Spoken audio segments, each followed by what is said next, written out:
আজকে অনেকদিন পর বাইরে বের হলাম আর এখন যেহেতু শীতের মধ্যে বাইরে সন্ধ্যার দিকে তো যাওয়াই যায় না, অনেক ঠান্ডা, যেহেতু ছোট বাচ্চা আছে তাই সন্ধ্যার আগেই বাড়িতে ফিরে আসি। হ্যালো এভরিওয়ান, আসসালামু আলাইকুম। আশা করছি সবাই ভালো আছেন। আমার নতুন আরেকটি ব্লগে আপনাদের সবাইকে স্বাগতম জানাচ্ছি। বাজারে টুকিটাকি কিছু জিনিসপত্র কেনার ছিল, তো সেই জন্য আজকে বেরিয়ে পড়েছি বাজারে যাওয়ার উদ্দেশ্যে। তবে আজকে বের হতে হতে একটু লেট হয়ে গেছে বাসা থেকে। আর এখন শীতের বেলা যেহেতু ছোট, খাওয়া দাওয়া করে উঠতে না উঠতেই বিকেলের আজান পড়ে যায়, তো আমি আজানের পরেই বের হয়েছি। তারপরও কিন্তু সন্ধ্যা লাগতে কিন্তু বেশি দেরি ছিল না। এই যে রাস্তা একটু অন্ধকার অন্ধকার, মানে সন্ধ্যার একটু আগ মুহূর্ত হয়ে গেছে আজকে। তো যাই হোক, কিছু করার ছিল না, অনেক ব্যস্ততার মাঝে একটু সময় বের করে বের হয়েছি।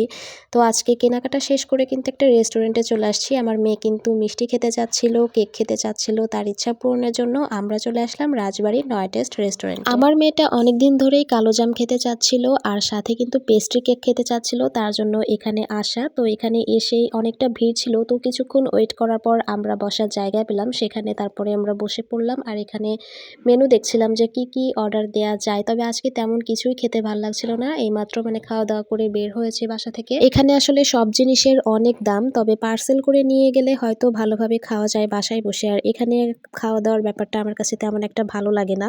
আর আমার মেয়ে যেহেতু একটু চঞ্চল টাইপের, সব কিছুতেই মানে বেশি বেশি নিজে মাতব্বরি করে, একা হাতে খেতে চাচ্ছে মিষ্টিটা, তবে সে পারছে না, তার বাবা তাকে খাইয়ে দিচ্ছে। আর আমার হাজবেন্ড আমাকে বারবার জিজ্ঞাসা করছিল যে তুমি কিছু খাবা নাকি, তবে আমার বাহিরের খাবার আমি বেশি একটা খাই না। আর যেহেতু ভাত খেয়ে যাওয়ার পরে পেট ভরা ছিল, তেমন একটা খেতেও ইচ্ছে করছিল না। গরমের সময় হয়তো মাঝে মধ্যে আমরা সময় পেলে বাইরে বের হতাম বা ঘুরতে যেতাম বা কিছু খাওয়া দাওয়া হতো, তবে শীত আসার পরে সেভাবে অতটা বের হওয়া যায় না। মানে আমার মেয়ে যেহেতু গত বছর অনেক ঠান্ডা লেগেছিল, যার কারণে এবছর আর বের হই না, যদি ঠান্ডা জ্বর আসে এই ভয়ে আর বের হই না। আজকে আমাদের সন্ধ্যাটা কিন্তু বাইরে এই রেস্টুরেন্টে বসেই সন্ধ্যাটা কেটে গেল। তো এখানে আমরা হালকা নাস্তা খাওয়া দাওয়া করার পর সব ভিডিও আসলে করতে পারিনি, যেহেতু আমার মেয়েটা মানে খুবই দুষ্টুমি করছিল, এখানে নিজে নিজে খাওয়ার জন্য বারবার ট্রাই করছিল। তো সব রকম ভিডিও ক্লিপটা নিতে পারিনি, যতটুকু পেরেছি সেটুকুই আপনাদের সাথে শেয়ার করলাম। চিকেন শর্মা আমি কখনো কোনোদিনও খাইনি, তবে আজকে কিন্তু প্রথম টেস্ট করব। আবার আপনারা ভাবতে পারেন যে এইটা জিনিস তো সবাই খায় নর্মালি, তবে আপনি কেন খাননি? আসলে আমি এটা কখনো খাইনি, আজকেই প্রথম খেলাম। তো আমার কাছে মোটামুটি ভালো লেগেছিল। তো সব খাবার খাওয়া শেষে আমার মেয়ের জন্য